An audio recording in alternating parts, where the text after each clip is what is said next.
रामपुर गांव में एक ढाबा था। उस ढाबे का खाना इतना स्वादिष्ट था कि दूर दूर से लोग उस ढाबे का खाना खाने आते थे। एक बार ढाबे के मालिक का बेटा, जो कि विदेश में पढ़ता था, वापस घर आया। दूसरे दिन वह अपने पिता के साथ ढाबे पर जाने की जिद करने लगा। पिताजी, आज मैं भी आपके ढाबे पे आपके साथ आना चाहता हूँ। बेटा, तू कहाँ विदेश में रहने वाला? तुझे ये गांव का ढाबा कैसा लगेगा? अरे पिताजी, मेरा बचपन तो यही बीता है आपके ढाबे का खाना खा के। दोनों ढाबे पर जाते हैं। चूंकि मोहनलाल बहुत अच्छे स्वभाव का था, तो वह हर गरीब भूखे को कुछ खाना मुफ्त में दे देता था। ये बात राजेश को पसंद नहीं थी। एक दिन मोहनलाल बीमार पड़ जाता है, तो उसके बदले राजेश ढाबे की देखभाल करता है। लेकिन वह स्वभाव से थोड़ा घमंडी था। शाम होती है और एक गरीब बुढ़िया मोहनलाल के ढाबे पर आती है। बेटा, थोड़ा खाना दे दो, बहुत जोरों से भूख लगी है। यहाँ क्या फ्री में खाना बट रहा है? बहुत बना लिया तुम लोगों ने मेरे पिता को बेवकूफ। अब मैं ऐसा नहीं होने दूंगा। भूखे पेट बुढ़िया वहां से जाने लगती है। तभी रास्ते में उसे मोहनलाल मिल जाता है। काकी, अरे ओ काकी, खाना लिया ना तुमने ढाबे से? नहीं बेटा, कहाँ खाया, तुम्हारे बेटे ने मुझे वहां से भगा दिया। मोहनलाल बुढ़िया को अपने साथ लेकर ढाबे पर पहुंचता है। बेटा, तुमने काकी को बिना खाना दिए कैसे जाने दिया? पिताजी, ये लोग आपको बेवकूफ बना रहे हैं और आप बनते चले जा रहे हैं। अरे बेटा, ऐसी बात नहीं है। इन्हीं लोगों के आशीर्वाद की वजह से आज हमारा ढाबा इतना प्रसिद्ध है। पिताजी, बहुत हो गई प्रसिद्धि। अब मैं आपको यहाँ नहीं रहने दूंगा। मैं आपको यहाँ से अपने साथ लेने आया हूँ। बेटा, इस ढाबे में मेरी जान बसती है। मैं इसे छोड़कर कहीं नहीं जाऊंगा। आप इस ढाबे की चिंता मत करिए, मैंने इसके लिए कस्टमर खोज रखा है। मैं इसे बेचकर आपको अपने साथ ले जाऊंगा। इतना सुनते ही बीमार पड़े मोहनलाल की तबीयत और खराब हो जाती है और वो वहीं बेहोश हो जाता है। सभी उसे लेकर अस्पताल जाते हैं। डॉक्टर साहब, जल्दी देखिए मेरे पिताजी को क्या हुआ है। ये अचानक से बेहोश हो गए। I am sorry, he is no more. आखिर क्या हुआ था मेरे पिता को? इन्हें हार्ट अटैक आया था। कुछ दिनों बाद राजेश वह ढाबा बेचने का निर्णय लेता है, क्योंकि उसके रास्ते का कांटा उसके पिताजी तो अब इस दुनिया में थे ही नहीं जो उसे रोक सकें। लेकिन वह ऐसा कर नहीं पाता, क्योंकि जो भी उस ढाबे को खरीदने जाता है, उसके साथ ढाबे में अजीब अजीब घटनाएं होने लगती हैं।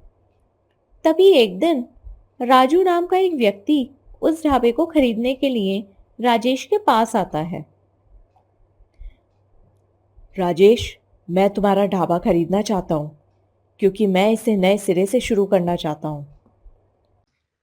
मुझे इससे कोई मतलब नहीं है तुम यहाँ क्या करना चाहते हो। मुझे बस अपने पैसे से मतलब है। तुम जल्दी से पैसे का इंतजाम करो ताकि मैं यहाँ से जा सकूं। वैसे भी मुझे ना तो इस ढाबे से कोई लगाव है और ना ही इस गांव से। राजेश राजू को वहां के कागजात दे देता है और उससे पैसे लेकर वहां से चला जाता है। सुना है ये ढाबा काफी प्रसिद्ध हुआ करता था। चलो देखते हैं मेरी किस्मत किस हद तक मेरा साथ देती है।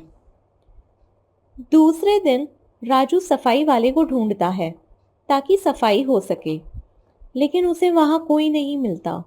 सारे लोग मोहनलाल के भूत से डरे हुए थे। पता नहीं यहाँ कोई काम क्यों नहीं करना चाहता।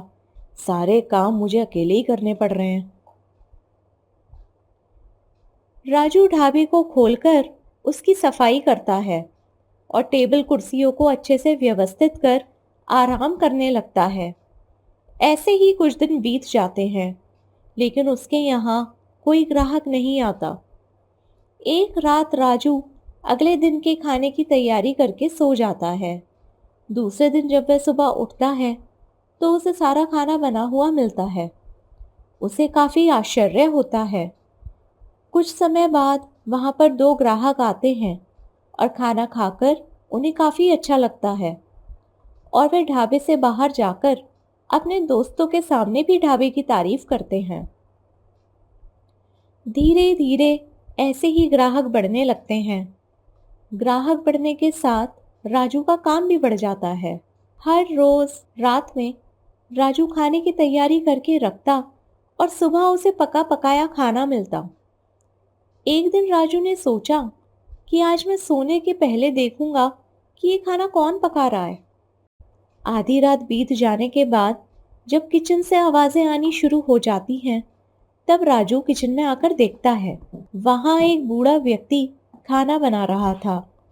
राजू ने उन्हें नमस्ते करके उनसे पूछा, बाबा आप कौन है और यहाँ क्या कर रहे हैं? बेटा, मैं इस ढाबे का पुराना मालिक मोहनलाल हूँ।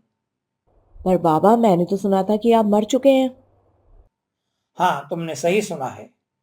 राजू डर जाता है और कहता है, लेकिन बाबा आप यहाँ क्या कर रहे हैं? इस ढाबे में मेरी जान बसती थी, लेकिन मेरा बेटा पैसों के लालच में इतना अंधा हो गया था कि उसे अपने पिता का दर्द भी नहीं दिखा। वो तो बस कैसे भी करके इसे बेचना चाहता था। उसकी बातों को सुनकर मुझे बहुत बड़ा झटका लगा, जिसे मैं बर्दाश्त न कर सका और मैं चल बसा। लेकिन मेरी आत्मा यहीं रह गई। मेरे मरने के बाद भी मेरे बेटे ने इस ढाबे को बहुत लोगों को बेचना चाहा। कोई उसे तोड़वाकर बिल्डिंग बनवाना चाहता था, तो कोई सिनेमा घर, लेकिन तुमने मेरे ढाबे को फिर से नया जीवन दिया, इसलिए मैं बहुत खुश हूँ। बाबा मैं अपने जीते जी आपके ढाबे का नाम खराब नहीं होने दूंगा, और जिस तरीके से आपने इस ढाबे को ऊंचाइयों तक पहुंचाया है, मैं भी कोशिश करूंगा कि इसके नाम पर कोई आंच ना आने दूं। खुश रहो बेटा, मैं हमेशा तुम्हारे साथ हूँ। धीरे धीरे सभी के मन से मोहनलाल के भूत का डर भाग गया और ढाबा पहले की तरह चलने लगा।